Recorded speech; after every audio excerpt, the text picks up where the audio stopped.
मित्रों, अखबार मैं भी पढ़ता हूँ, करंट अफेयर्स मैं भी फॉलो करता हूँ। लेकिन ये जो यूपीएससी के बाबू सोने दिन रात छाती पीटते रहते हैं, करंट अफेयर्स की हाय हाय करते रहते हैं, ये मेरी समझ से बाहर है। हालांकि बच्चों की भी गलती नहीं है, क्योंकि यूपीएससी के बारे में यूट्यूब पर जो पढ़ाया जाता है उसमें कौवे ऐसे काँव काँव करते रहते हैं कि सब लोग गलत दिशा में भटक जाते हैं। तो आज हम एक तो देखेंगे कि इकोनॉमी के नाम पे करंट अफेयर्स में पढ़ना क्या होता है, और दूसरा पिछले महीने मतलब दिसंबर 2024 में इकोनॉमी में जाने लायक चीज़ें क्या थी। जैसे कि डोनाल्ड ट्रंप बोल रहे हैं बिटकॉइन का स्ट्रेटेजिक रिजर्व बनाएंगे। आरबीआई एक म्यूल हंटर एआई बना रहा है म्यूल अकाउंट से लड़ने के लिए। फ्री एआई फ्रेमवर्क भी बना रहा है। सुप्रीम कोर्ट ने बोल दिया कि क्रेडिट कार्ड के बकाए रकम पर कितना ब्याज चढ़ेगा वो कंज्यूमर कोर्ट डिसाइड नहीं करेगी, सिर्फ आरबीआई डिसाइड कर सकता है। एलआईसी बीमा सखी योजना लेके आया, ईपीएफओ अमनेस्टी स्कीम लेके आया। पुरानी कारों पर कितना जीएसटी लगेगा उसका कुछ विवाद हुआ। आंध्र प्रदेश बोल रहा है जीएसटी के ऊपर हमको 1% और सेस लेने की अनुमति दीजिए। गोल्ड इंपोर्ट की काउंटिंग में गलती से मिस्टेक हो गया। स्मार्टफोन का एक्सपोर्ट बढ़ गया, लेकिन उसमें चिंता के क्या विषय हैं, मेंस और इंटरव्यू में समझना है। डॉलर का प्रभुत्व कम करना यानी कि डी डॉलराइजेशन। हालांकि डोनाल्ड ट्रंप ने बोला अगर ब्रिक्स देशों ने ये गुस्ताखी की तो नानी याद करा दूंगा, तुम्हारे इंपोर्ट पे 100% टैक्स लगा दूंगा। पूरा मामला क्या है। स्विट्जरलैंड ने बोला कि भारत हमारा बेस्ट फ्रेंड नहीं है, इसको मोस्ट फेवर्ड नेशन की ट्रीटमेंट नहीं देंगे, इस पर ज़्यादा टैक्स लगाएंगे। टिन और पॉपाई के कार्टून कॉपीराइट फ्री हो गए, तो ये कॉपीराइट प्रोटेक्शन के पूरे दुनिया में क्या कानून होते हैं वो समझ लें। अदानी अगर सीमेंट को नदियों के रास्ते ट्रांसपोर्ट करेंगे तो खर्चा जितना आएगा उस पर 36% सब्सिडी मिलेगी। ऐसी जलवाहक योजना आई है। और भी बहुत सारे अपडेट्स आए हैं। पूरा ये जो भी पौने घंटे 1 घंटे का वीडियो बने आप पूरा देखिए and you will get the idea.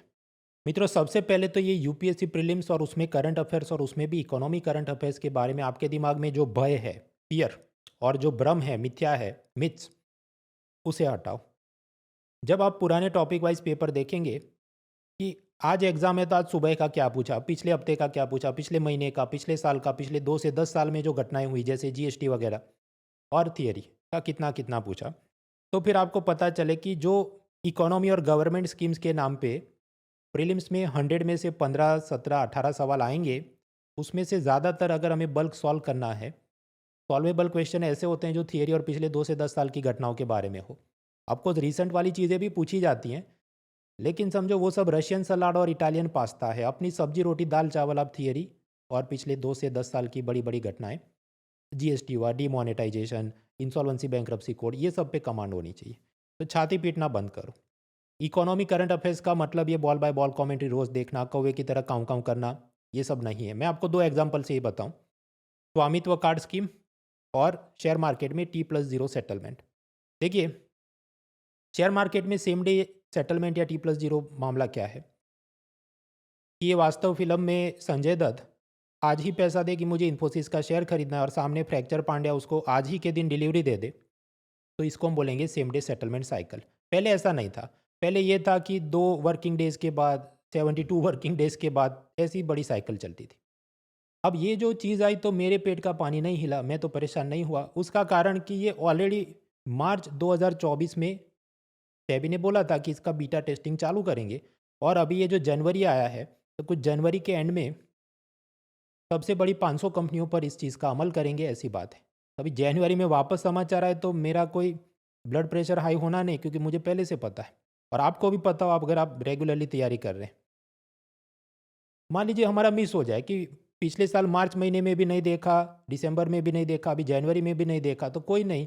अभी जो इकोनॉमिक सर्वे आएगा सरकारी, उसमें भी वो वापस इसको अप्रिशिएट करेंगे कि देखो भारत के अंदर ये कैपिटल मार्केट को स्ट्रेंथन करने के लिए सेबी कितने पुख्ता काम कर रही है वगैरह।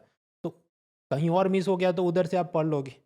तो बहती धारा है। एक और एग्जाम्पल, 2020 में पंचायती राज मिनिस्ट्री ने कहा कि ये गांव की सारी ज़मीन का ड्रोन की मदद से सर्वे करेंगे, और सब जो गांव वाले हैं उनको प्रॉपर्टी कार्ड्स देंगे, स्वामित्व स्कीम है। उसके बाद ये इंडिया ईयरबुक सरकारी किताब होती है, 2024 में आई, तो उसमें भी लिखा, और उसके पिछले वाले एडिशंस में भी तो लिखा कि भाई ऐसा होने वाला है। अब 2025 जनवरी में मोदी जी ने कहा कि ऐसे जो भी 5 करोड़ 25 करोड़ गांव वालों को हम लोग प्रॉपर्टी कार्ड बांटेंगे। हालांकि फिर पूर्व प्राइम मिनिस्टर मनमोहन सिंह का देहांत हो गया, तो ये जो रंगारंग कार्यक्रम करना था उसको थोड़ा पोस्टपोन किया, पर समाचार आ गए। तो अगेन मेरे पेट का पानी नहीं हिला। 2020 से मुझे तो पता है। आप कहे पर हम तो 4 साल से नहीं पढ़ रहे ना, नो प्रॉब्लम। पिछले 1 2 साल के अंदर जो करंट अफेयर्स की ये जो किताबें होंगी, मतलब सरकारी किताब इंडिया ईयरबुक, और उसकी फ्री में पीडीएफ समरी अलग अलग कोचिंग इंस्टीट्यूट निकालते हैं, तो उसमें आपने देखा होगा। इसके बाद मान लो ये सब मिस हो गया, तो भी चिंता नहीं करनी। 31 जनवरी को सरकार का इकोनॉमिक सर्वे आएगा, उसमें ये बात होगी। 26 जनवरी को राष्ट्रपति की स्पीच आएगी, उसमें भी ये बात होगी कि गांव वालों को हम प्रॉपर्टी कार्ड बांट रहे हैं। 1 फरवरी को बजट आए, उसमें भी ये बात कि गांव वालों को प्रॉपर्टी कार्ड बांटे, स्वामित्व योजना है। और अपनी प्रीलिम्स कल सुबह तो है नहीं, मई महीने में है, और मेंस एग्ज़ाम अगस्त महीने में है। तो इसलिए ये रोज़ जो छाती पीटते हैं आप करंट अफेयर्स की, उसको बंद करो। सब्जी रोटी दाल चावल यानी जो कोर सब्जेक्ट हैं उसकी थियरी और बड़ी बड़ी घटनाएं, चाहे वो इकोनॉमी है, पॉलिटी है, हिस्ट्री, ज्योग्राफी, एनवायरनमेंट है, और सी सेट। हालांकि सी सेट में करंट अफेयर नहीं, पर जो कोर आपको तैयारी करनी है इस पर पहले आप ध्यान दो। और ये जो इकोनॉमी अपडेट्स के नाम पे एक बस मिस हो गई तो दूसरी आती रहती है। न्यूज़पेपर में आएगा, बजट में आएगा, इकोनॉमिक सर्वे में आएगा। हर साल मैं अपनी एक फ्री सीरीज़ चलाता हूँ, तो फरवरी में Win25 सीरीज़ आएगी, उसके अंदर आएगा। और करंट अफेयर्स पीडीएफ फाइल जो भी कोचिंग इंस्टीट्यूट निकालते हैं उसमें आएगा। Win25 क्या है कि हर साल मैं फ्री इकोनॉमी अपडेट्स, उसके लेक्चर, पावर पॉइंट, हैंडआउट सब कुछ प्रोवाइड करता हूँ। 2024 में हुआ Win24 था, 23 में हुआ Win23 था, all the way up to 2020 से मैं ये कर रहा हूँ। उसके पहले भी करता था, पर उसका सिस्टमेटिक नाम और स्ट्रक्चर नहीं था, तो अब है। और ये पक्का होगा, आपको मैं गारंटी देता हूँ, क्योंकि ये अनअकैडमी के फ्री प्लेटफॉर्म पे होगा। यूट्यूब पे होता है तो तकलीफ क्या होगी कि मैं पहले 2 वीडियो बनाऊँ, अच्छे व्यू आए तो उसमें एड रेवेन्यू अच्छा है, फिर व्यूज़ कम आए तो फिर काम करने का मोटिवेशन चला जाए। अनअकैडमी मॉडल में ऐसा है कि आप बनाते रहो तो कंटिन्यूसली आपको वो पे करते रहेंगे। यूट्यूब जैसी मगजमारी नहीं फालतू की, पेज व्यू कितने आ रहे हैं। तो आप विश्वास रखिए, फ्री में ये मैं पढ़ाता हूँ। अनअकैडमी के ऐप पे और लैपटॉप और पोर्टल पे आप देख सकते हैं, पर फ्री में आपको सब कुछ मिल जाएगा, लेक्चर, पावर पॉइंट, हैंडआउट। तो बहती धारा में उतरना नहीं है, दूर से ऑब्जर्व करना है। खुद से इकोनॉमी के बाद नोट्स की भी लेफ्ट राइट करनी नहीं चाहिए, सब कुछ आपको मैं फ्री में, वो अपडेट्स तो आते रहते हैं। अब आप कहें भाई तो पूरा तुम्हारा फ्री अपडेट Win25 फरवरी में आना है, तो अभी वीडियो क्यों बना रहे हो? तो पेज व्यू चाहिए, आपको दिल की तसल्ली चाहिए, और किसी की परीक्षा या इंटरव्यू करीब आ रहा है, चाहे bank, SSC, engineering service exam, या आईएएस के भी इंटरव्यू जो 2024 की साइकिल के अभी चल रहे हैं, तो थोड़ा नज़र में रहे क्या हो रहा है। तो मंथली इकोनॉमी करंट अफेयर्स दिसंबर 2024 में क्या हुआ। मित्रों, आगे बढ़ने से पहले मैं बताना चाहूँ कि यूपीएससी की आप तैयारी कर रहे हैं, टॉप एजुकेटर से लाइव लेक्चर्स में आपको पढ़ना है, study material, hand out, doubt resolution, mock test, prelim के लिए भी, मेंस के लिए भी, mains test series with evaluation, CSAT की भी पढ़ाई, ये सब कुछ एक ही सब्सक्रिप्शन में अनलॉक हो जाए। Hindi medium, English medium, bilingual में। ऐसा नेटफ्लिक्स मॉडल है अनअकैडमी का। और नए साल के उपलक्ष्य में 23,499 से आप ये सब्सक्रिप्शन, अलग अलग प्लान्स होते हैं, 12 मंथ, 18 मंथ वगैरह ज्वाइन कर सकते हैं। हमसे पढ़ के टॉपर्स भी, उनको लाभ हुआ है पिछले साल, मतलब 2023 एग्ज़ाम साइकिल की मैं बात करूं, 70 से ज़्यादा ऐसे लर्नर थे जो हमसे पढ़े थे, जो प्लस अपना जो लाइव लेक्चर प्रोग्राम है और सिलेक्ट हुए थे। उसमें मॉक टेस्ट, मॉक इंटरव्यू वाले ऐड करो तो 300 से ऊपर नंबर जाता है। और अभी एक अश्योर्ड ऑफर भी है इसके साथ, कि अगर अनअकैडमी में पढ़ने के बाद भी आप 2026 की प्रीलिम में फेल होते हैं, तो 1 साल आपको और एक्सटेंशन दिया जाएगा, ताकि आप ये लेक्चर कोर्सेज सब एक्सेस कर सको और 2027 की एग्ज़ाम दे सको। बट ये सब टर्म्स कंडीशन, शर्तों के अधीन, कि कम से कम 400 घंटे के अपने लेक्चर्स पढ़े होने चाहिए, हमारे मॉक टेस्ट रेगुलरली दिए होने चाहिए, तब ये अश्योर्ड ऑफर आपको एक्टिवेट होती है। बाकी डिटेल्स आपको डिस्क्रिप्शन में मिल जाएंगे। डिस्काउंट कोड यूज़ करें munal.org। खैर, चलिए आगे बढ़ते हैं। कुल मिलाकर इकोनॉमी में 6 पिलर्स में पढ़ाता हूँ, और उसी से इस सीक्वेंस में हम लोग ये देखेंगे। सबसे पहला पिलर है मनी, बैंकिंग, फाइनेंस, इंश्योरेंस। उसमें एक बात हुई कि डोनाल्ड ट्रंप बोल रहे हैं बिटकॉइन का स्ट्रेटेजिक रिजर्व बनाते हैं। उसके लिए मैं आपको एक उदाहरण दूँ, ऑयल का स्ट्रेटेजिक रिजर्व क्या हो सकता है। कि भारत सरकार ये सोचे कि जब भी क्रूड ऑयल सस्ता मिल रहा हो तो हम मिडल ईस्ट से ढेर सारा क्रूड ऑयल खरीद लेते हैं, बराबर, फिर एक पत्थर की गुफा के अंदर उसका स्टोरेज करेंगे, और भविष्य में जब भी इमरजेंसी हो जाए, ऑयल महंगा हो जाए, युद्ध हो जाए और टैंक में डीजल भरना है, तो हम ये सब स्टोर किया क्रूड ऑयल यूज़ करेंगे। तो इसे हम क्या कहें, स्ट्रेटेजिक ऑयल रिजर्व। तो इसी तर्ज पे डोनाल्ड ट्रंप क्या बोल रहे हैं कि मैं अब प्रेसिडेंट का जब चार्ज लूंगा 2025 से, तो बिटकॉइन स्ट्रेटेजिक रिजर्व बनाने का सोच रहा हूँ। आपके अपन वो किधर से लाएंगे? बिटकॉइन आप जानते हैं एक वर्चुअल डिजिटल करेंसी है, कोई सेंट्रल बैंक ने बनाई नहीं है, कोई सरकार ने बनाई नहीं है, सतोशी नाकोमोटो नाम का कोई हैकर या प्रोग्रामर था, उसने बनाया है। अब अमेरिकन सरकार इसको मतलब तिजोरी में भरेगी कैसे? एक तो ये करे कि जिनके पास बिटकॉइन है उनको पैसा दे के, डॉलर दे के खरीद रहे, या ऑप्शन 2, ये जो ड्रग माफिया, स्मगलर्स, इन सबको अरेस्ट किया है, उनके पास से ही $2-3 बिलियन की इनको बिटकॉइन जब्त किए हैं, वो सब सरकार अपनी तिजोरी में डाल दे। ऐसा करके अमेरिकी सरकार एक बिटकॉइन स्ट्रेटेजिक रिजर्व बनाएगी। आपके अपन इसका क्या फ़ायदा है? मान लीजिए अभी बिटकॉइन का भाव चला $70,000, भविष्य में हो जाए $1,00,000, तो प्रॉफिट होगा जब भी अमेरिकन सरकार उसको बेचेगी, और उस प्रॉफिट की मदद से जो भी इनको एजुकेशन, हेल्थ, हाईवे, हॉस्पिटल की योजनाएं चलानी होंगी वो चला पाएंगे। तो अमेरिकन सरकार को बाजार से फिर पैसा उधारी नहीं लेना होगा या कम लेना होगा। अमेरिकी जनता पर ज़्यादा इनकम टैक्स नहीं लगाना होगा, कम लगाना होगा, क्योंकि सरकार के पास ये पैसा और प्रॉफिट मिलता रहेगा। तो ये आइडिया है बिटकॉइन स्ट्रेटेजिक रिजर्व का। अब जो ट्रंप ने ये सब बातें शुरू की, तो बाकी इन्वेस्टर जो बिटकॉइन खरीद के बैठे वो क्या सोचेंगे कि हाँ, अब तो बिटकॉइन को ज़्यादा लीगल वैलिडिटी मिलेगी, सरकारी वैधता मिलेगी। तो जिन्होंने नहीं भी खरीदा वो भी थोड़ा थोड़ा पैसा लगा के खरीदना शुरू करे, तो बिटकॉइन की डिमांड बढ़ेगी, डिमांड बढ़े तो भाव बढ़े। इस कारण से आप पाएंगे कि अभी भाव काफ़ी ऊपर जा रहा है। एक बिटकॉइन कुछ इतना 82 लाख रुपीज़ में बिक रहा है। एक ज़माना ऐसा था जब ये 5 लाख में मिलता था, और मेरे ही एक स्टूडेंट ने मुझे कहा कि खरीद लो, लेकिन उस ज़माने 5 लाख रुपए होते ही नहीं थे किसी के पास, तो कहाँ से खरीदे। काल्पनिक बात है, मिथ्या चीज़ है वो। बाद में अभी पछतावा, उसका कोई फ़ायदा नहीं। जस्ट लाइक पढ़ाई करनी हो तब कर लेनी चाहिए, बाद में पछतावा होता है। मनी बैंकिंग, फाइनेंस, इंश्योरेंस में नेक्स्ट मुद्दा है आरबीआई गवर्नर। तो वो तो मैंने एक अलग वीडियो बनाया था। आईएएस लॉबी को गम तो नहीं है, क्योंकि शक्तिकांत दास गए तो संजय मल्होत्रा जो आईएएस ऑफिसर हैं उनको आरबीआई गवर्नर बनाया है। इसमें समझिए आईएएस की प्रीलिम में तो ऐसा पर्सन ही न्यूज़ पूछते नहीं, लेकिन जो बाकी नॉन आईएएस एग्जाम है, सीडीएस, सीएपीएफ वगैरह में पता होना चाहिए कौन इनको सिलेक्ट करता है। तो उसके लिए एक अलग कमिटी होती है, उस कमिटी का बॉस कैबिनेट सेक्रेटरी यानी आईएएस ऑफिसर होता है, वगैरह वगैरह। फिर एक मुद्दा चल रहा है कि म्यूल अकाउंट्स। आप याद करो, जो सरकार ने 500,000 के नोट डीमोनेटाइज करवाए,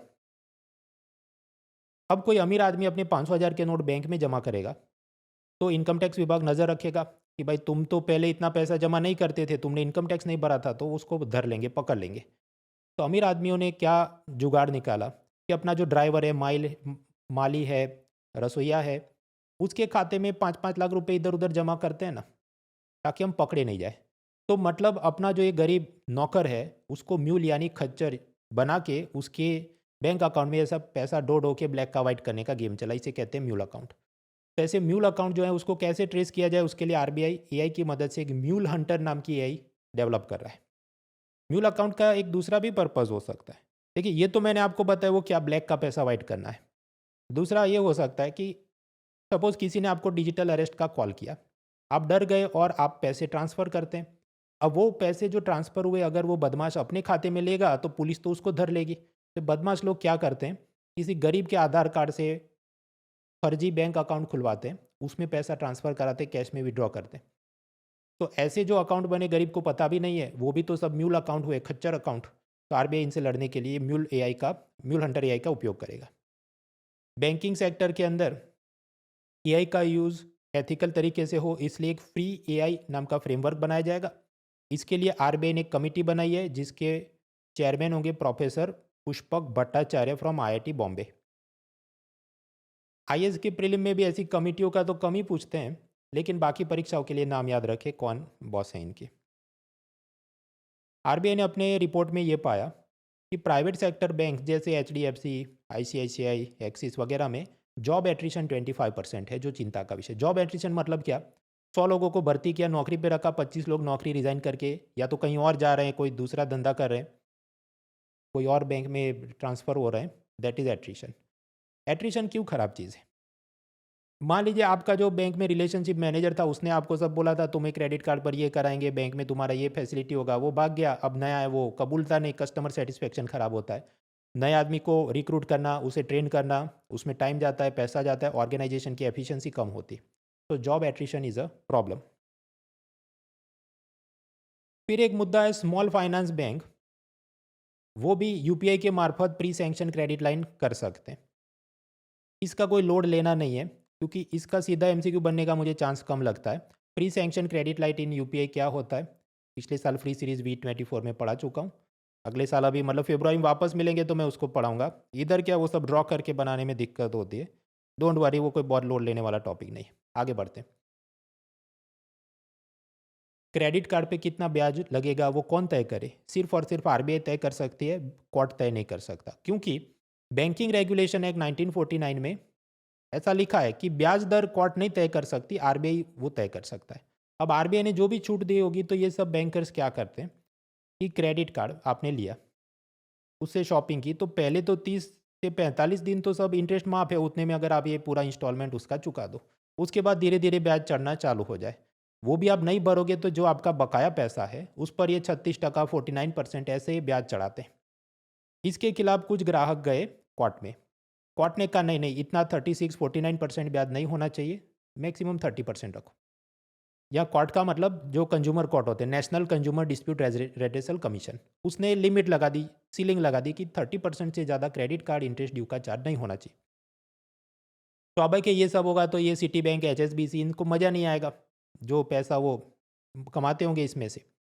तो ये सब बैंक वाले गए सुप्रीम कोर्ट में और उन्होंने ये हवाला दिया कि बैंकिंग रेगुलेशन एक्ट के हिसाब से सिर्फ आरबीआई बोल सकता है, कंज्यूमर कोर्ट बोल नहीं सकती। तो सुप्रीम कोर्ट ने कहा बराबर है, कानून के हिसाब से सिर्फ आरबीआई डिसाइड कर सकते हैं, कंज्यूमर कोर्ट डिसाइड नहीं कर सकती, और आरबीआई अभी कुछ बोली नहीं है तो मतलब दे दनादन तुम इंटरेस्ट चार्ज करते रहो। आरबीआई ने ये डिसाइड किया है कि अब हम भी पॉडकास्ट करेंगे ताकि जनता को अपनी नीतियां समझा सके, क्योंकि आप जानते हैं ये 2022 में ये जो रशिया यूक्रेन युद्ध हुआ उसके बाद जितनी महंगाई बढ़ी, उसके बाद हमेशा थू थू होते रहती है, आरबीआई से कुछ संभलता नहीं है। रुपी डॉलर एक्सचेंज रेट भी आपकी पहले जो 75 रुपी में $1 मिलता था 85 का होने आया, थू थू होते रहती है। तो आरबीआई को ऐसा लगता है कि हम अपना पक्ष अच्छे से समझा पाएंगे अगर हम पॉडकास्ट करेंगे, क्योंकि आप जानते हैं द हिंदू कॉलमनिस्ट तो कभी आरबीआई को डिफेंड करने से रहे, उनका तो हमेशा यही है हम ही को सब आता है, आरबीआई को तो कुछ आता नहीं है। और ये आज का नहीं, 10 साल से यही वो तो लिख रहे हैं। खैर, आपके अपन हमें आरबीआई को डिफेंड करने की क्या जरूरत है। यूपीएससी में जो प्रश्न पूछे जाते हैं उसका टोन इस तरह से होता है कि यू हैव टू जस्टिफाई कि आरबीआई महंगाई को नियंत्रण नहीं कर पाई, तो उसमें क्या दिक्कत है आरबीआई को आई थी वगैरह। आगे मुद्दा आता है non performing asset bad loans. Indian express ने एक आरटीआई लगाई थी और उसमें विलफुल डिफॉल्टर मतलब ऐसा व्यक्ति जिसकी पैसा चुकाने की औकात है पर वो लोन नहीं चुका रहा है। तो ऐसे अगर आप लिस्ट बनाए टॉप 100 डिफॉल्टर, ये जैसे 4 लाख करोड़ उन्हीं के हाथ में है जो चुका नहीं रहे। अब यहाँ पर भी आरबीआई ने क्या किया कि इंडियन एक्सप्रेस ने राइट टू इन्फॉर्मेशन एक्ट में जब अर्जी डाली, जवाब ही नहीं दिया। मतलब आप जानते हैं 3 स्टेज होते हैं। पहले पब्लिक इन्फॉर्मेशन ऑफिसर को आप लिख के देते हैं, 10 रुपये फ़ी भरते हैं, 30 दिन में उसमें जवाब देना होता है। अब वो तो या तो जवाब मना कर देगा या फिर देगा ही नहीं।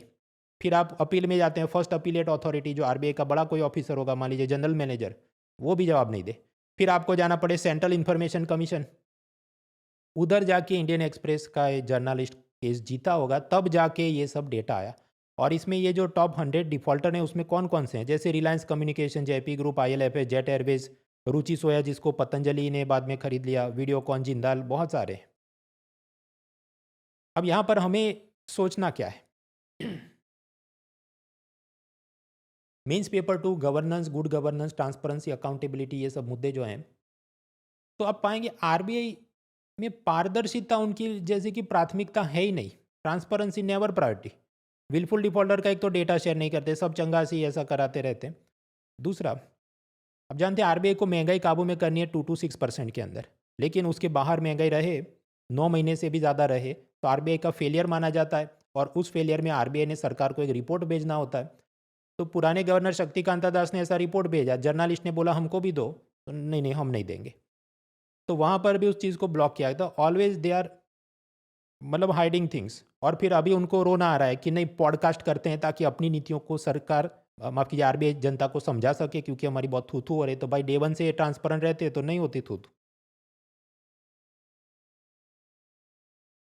पर्सनल लोन जो लिए गए, पर्सनल लोन मतलब कि आपको कोई मेडिकल इमरजेंसी हो गई, आपको कहीं पर घूमने फिरने जाना है, शादी में डीजे मंगवाना है, ये सब में 11,000 करोड़ के लोन का सब डिलिक्वेंसी है, मतलब बकाया है। गोल्ड लोन मतलब सोना गिरवे रख के जो, उसमें 6,000 करोड़ का डिलिक्वेंसी है। क्रेडिट कार्ड के अंदर भी काफ़ी डिलिक्वेंसी बन गई है। तो चिंता का विषय है। आपका ये चिंता का ये निर्माण क्यों हो रहा है? क्योंकि कंपनियों का प्रॉफिट पिछले 15 सालों में 300% बढ़ गया, मतलब 4 गुना हो गया, 4 टाइम्स। महंगाई बढ़ गई 96%, लेकिन जनता की सैलरी मुश्किल से 2 से 3% बढ़ी है। इस कारण से हो ये रहा है कि बहुत सारे लोन लेने पड़ते हैं और फिर चुकाने में दिक्कत आती है। लोन डिफ़ॉल्ट हो रहे हैं, सैलरी बढ़ नहीं रही है, जनता की हार्डशिप बढ़ती है।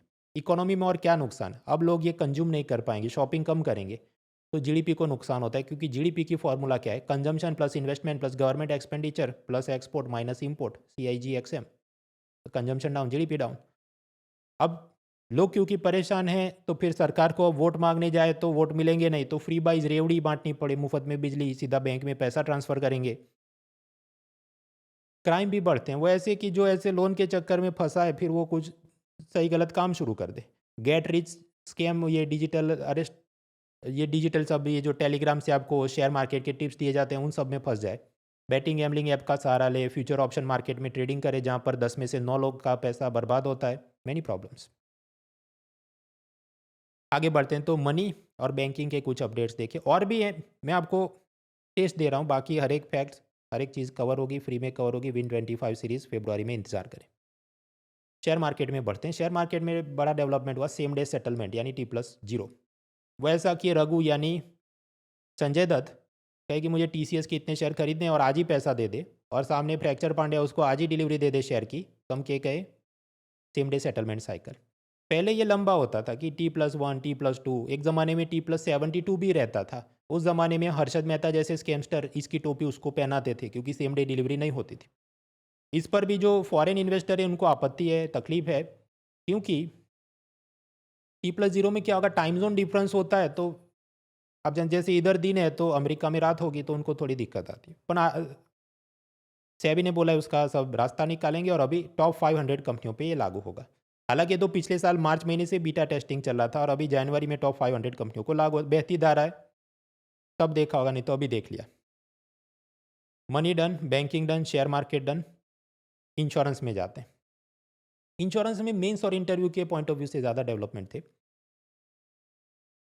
प्रति व्यक्ति राज्य सरकार हेल्थ केयर पे, स्वास्थ्य पे कितना खर्च करती है? बिहार में एकदम कम 700 रुपये, यूपी में 950 रुपये, वगैरह वगैरह। अब जब ऐसा होगा कि राज्य सरकार खुद पैसा कम खर्च कर रही है, तो गरीब आदमी पे बोझ बढ़ता है, और उसे जाके फिर ये कर्जा लेना पड़े कहीं से, वो अपना मेडिकल ट्रीटमेंट कराए, तो इट इज़ क्रिएटिंग प्रॉब्लम। तो we require universal health coverage. अब उसके लिए आप जानते हैं सरकार की प्रधानमंत्री जन आरोग्य योजना है, जिसमें 5 लाख का हेल्थ इंश्योरेंस दिया जाता है। लेकिन सब कांड हो रहे हैं, जैसे अहमदाबाद में ख्याति हॉस्पिटल है, वो लोग ये कह रहे थे कि जिसको हार्ट सर्जरी नहीं भी करानी, उसका फर्जी हार्ट सर्जरी करके पैसा सरकार से ले रहे थे, और बाद में कुछ लोग मर गए। पैरेलली वेस्ट बंगाल में कुछ नए डेवलपमेंट्स, द हिंदू में कुछ कॉलम आया। चाइल्ड डिलीवरी, बच्चे का जन्म, एक तो नॉर्मल डिलीवरी हो और दूसरा होता है सीजेरियन, मतलब पेट को चीर के बच्चा निकाला जाए। तो अब ये पेट को चीर के निकाले तो वो सर्जरी में डॉक्टर ज़्यादा फीस चार्ज करेगा। तो सरकार, राज्य सरकार की कुछ योजना होगी कि महिला सरकारी या प्राइवेट हॉस्पिटल में डिलीवरी में जाए, तो जो भी खर्चा आएगा वो राज्य सरकार उठाए। तो अब डॉक्टर क्या करेंगे, जानबूझ के नॉर्मल डिलीवरी नहीं, सीजेरियन ही करो, ताकि हमको ज़्यादा पैसा ऐंठने को मिले, जबकि सीजेरियन डिलीवरी में महिला का सब और हेल्थ कॉम्प्लिकेशन बढ़ जाते हैं। और ये आज का नहीं, ये तो स्कैम सालों से इसके बारे में लिखा ही जा रहा है। तो we need to address such problems जब हम बात करें यूनिवर्सल हेल्थ कवरेज की। इंश्योरेंस में कॉम्पोजिट लाइसेंस की बात ऐसी है, अभी आपको टू व्हीलर का, कार का और बुलडोज़र का और ट्रक का सब 3 अलग लाइसेंस लेने पड़े।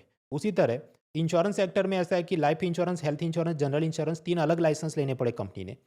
तो सरकार ने कहा कि अब से कॉम्पोजिट लाइसेंस सिस्टम लाएंगे, तो एक ही लाइसेंस में तीनों काम हो सके, that is composite licence system.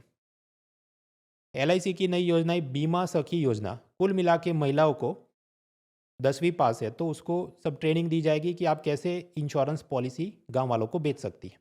शुरुआत में इंटर्नशिप दी जाएगी, उसमें सरकार ने बोला कुछ 3 साल का स्टाइपेंड देते हैं। फिर वो LIC की एजेंट बनेगी, और अच्छा काम करे तो LIC की डेवलपमेंट ऑफिसर बन सकती है, उसमें भी उसको कंसिडर करेंगे। ऐसी सरकार योजना लेके आई है LIC की मदद से।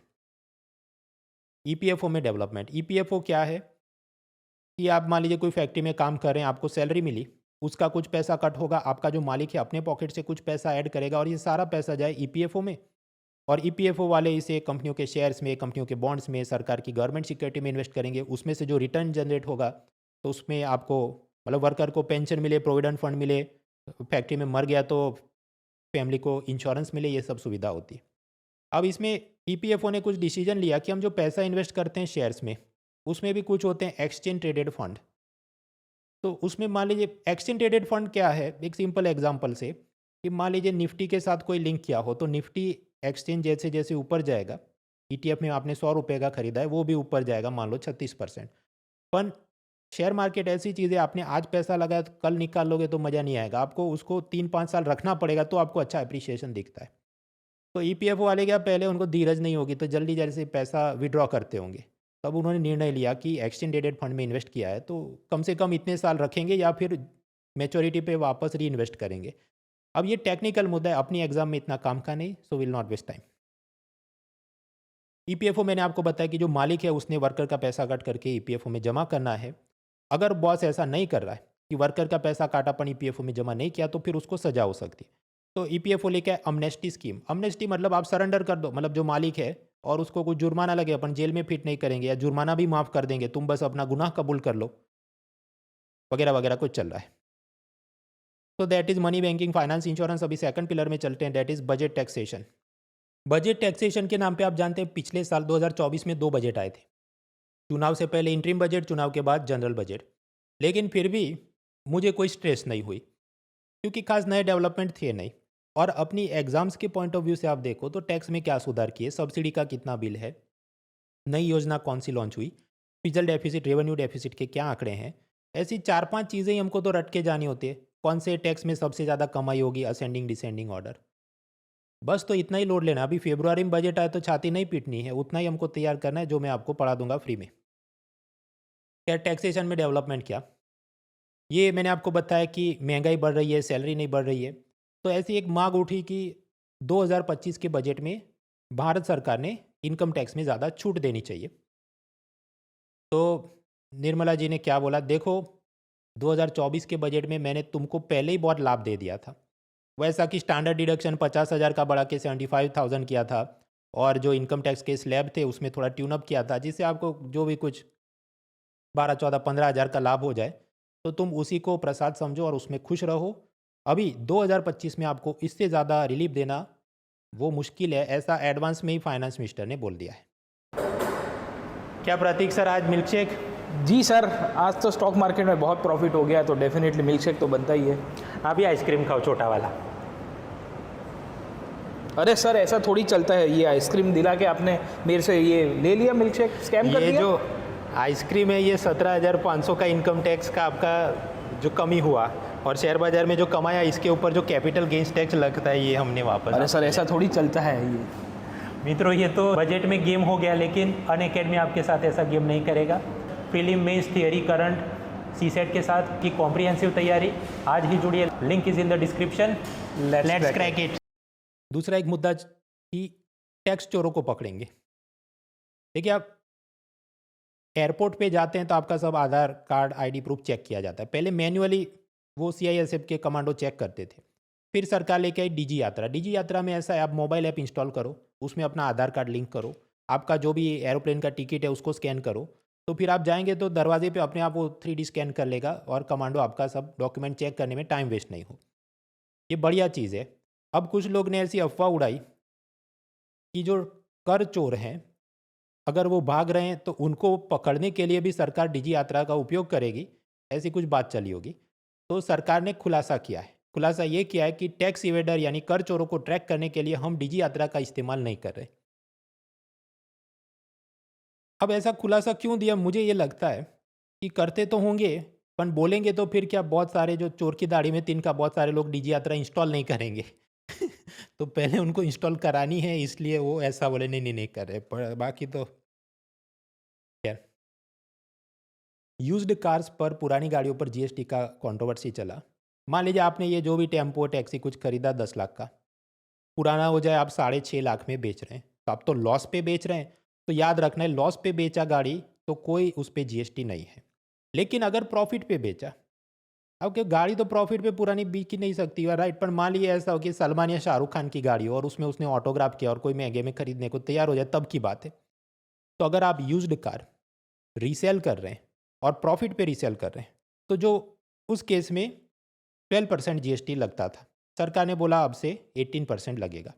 और इसमें भी समझो, मेरे आपके जैसे नॉर्मल जो एक आदमी दूसरे को सेकंड हैंड कार बेचे उस पर GST नहीं है। ये तो सेकंड हैंड कार पे GST कब लगेगा, जैसे OLX, कार देखो, ऐसे ऑनलाइन जो बिजनेस कंपनियां हैं वो जब कर रही हैं, कार शोरूम और डीलर्स हैं वो जब ये कर रहे हैं, तब उनको इस धंधे में जो प्रॉफिट हुआ उस मार्जिन के ऊपर कुछ जीएसटी लगे, ऐसी सब बात है।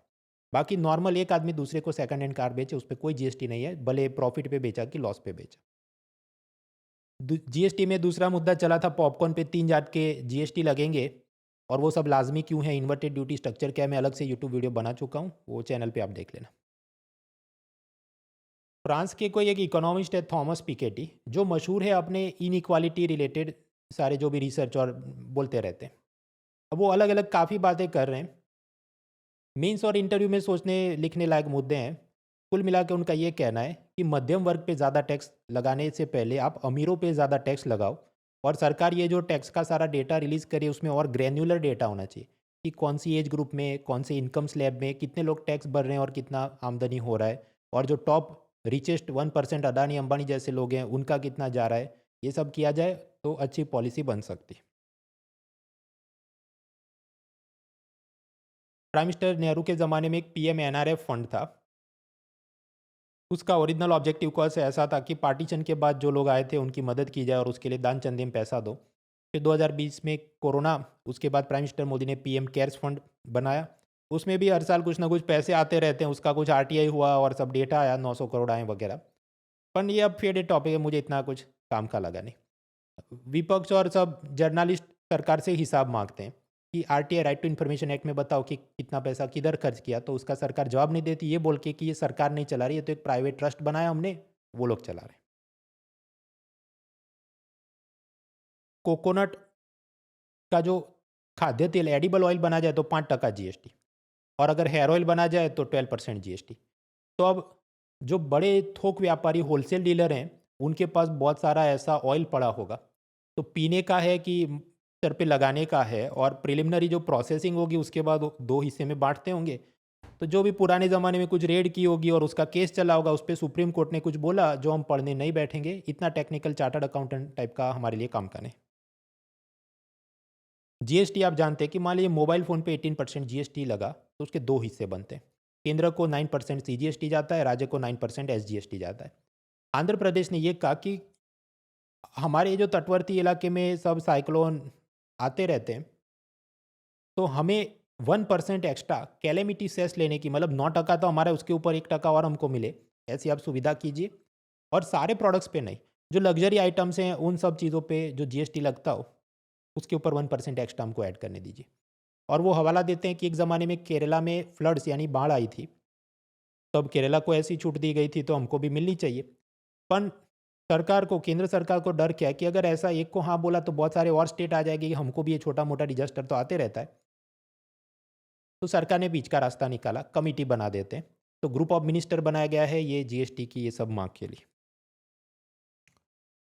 प्री बाइज एंड रेवड़ी कल्चर, ये दिल्ली में आम आदमी पार्टी की सरकार ने कुछ महिलाओं को सीधा कैश ट्रांसफ़र की योजना के बारे में प्रपोजल डाला, लेकिन ऊपर उनकी जो फाइनेंस मिनिस्ट्री LG वगैरह ने चेक किया कि ये फाइनेंशियली सस्टेनेबल नहीं है, तो कुछ मना कर दिया है। प्री बाय रेवड़ी कल्चर, ये सब प्रीलिम्स में तो काम का नहीं, मेंस और इंटरव्यू में सोचने के मुद्दे। खैर अब उसमें नए आयाम तो जब नया इकोनॉमिक सर्वे आके कुछ बोले तब देखते हैं।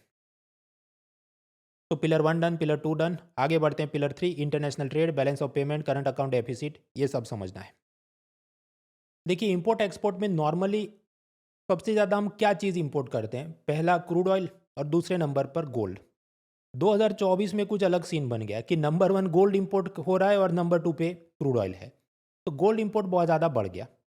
अब सरकार तर्क देने, नहीं ये तो गलती थोड़ी हो गई है, डबल काउंटिंग हो गया है।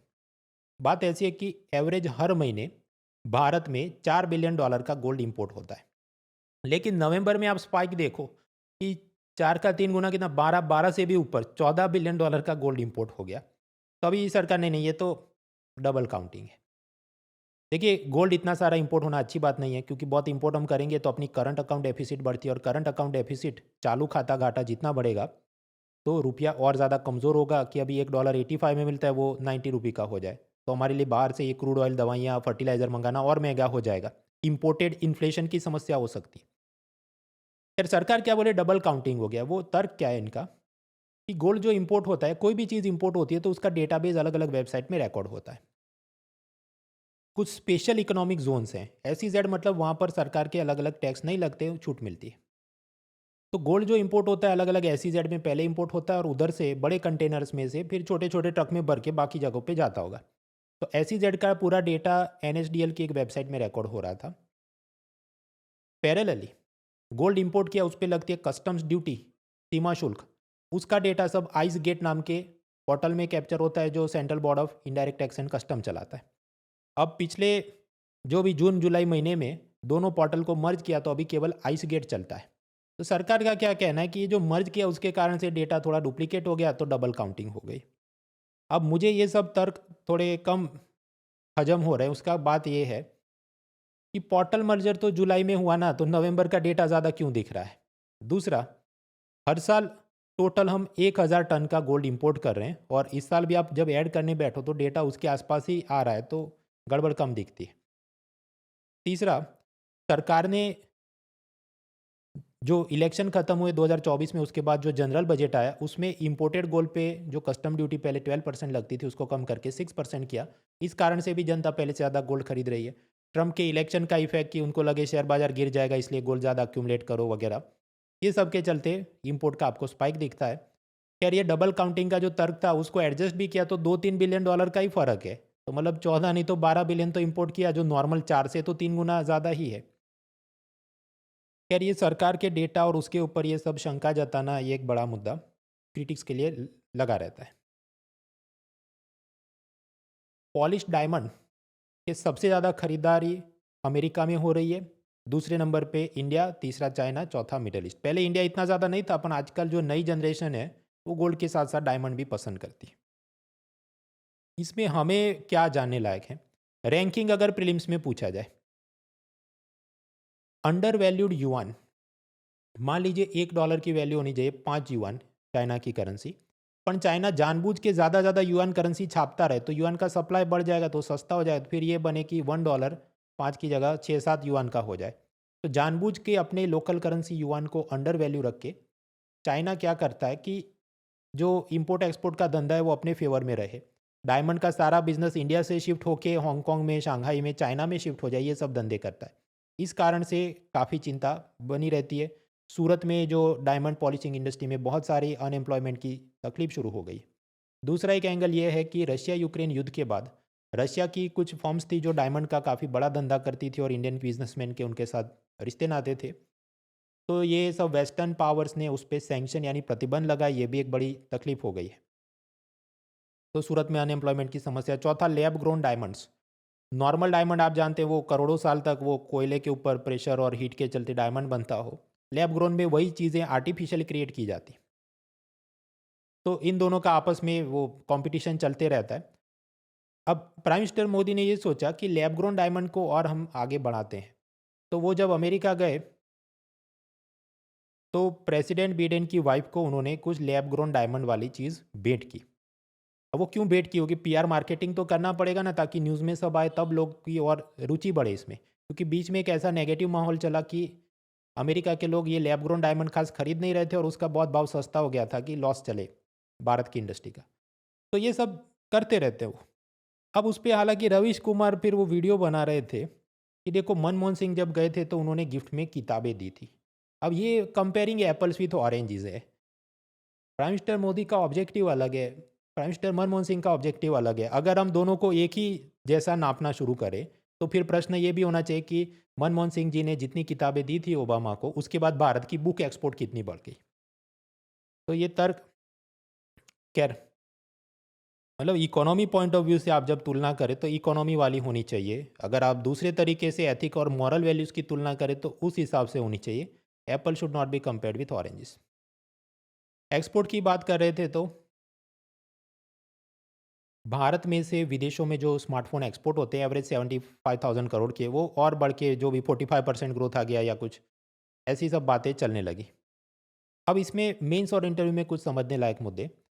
भारत सरकार की तरफ से एक प्रोडक्शन लिंक्ड इंसेंटिव स्कीम चलती है, PLI स्कीम, कि एप्पल कंपनी भारत में आके आईफोन मैन्युफैक्चर करे और साल दर साल ऐसे इंडिया से बनाए गए आईफोन की सेल्स में कितनी बढ़ोतरी हुई उसके सामने भारत सरकार एप्पल कंपनी को जो भी 4 से 6% सब्सिडी देगी।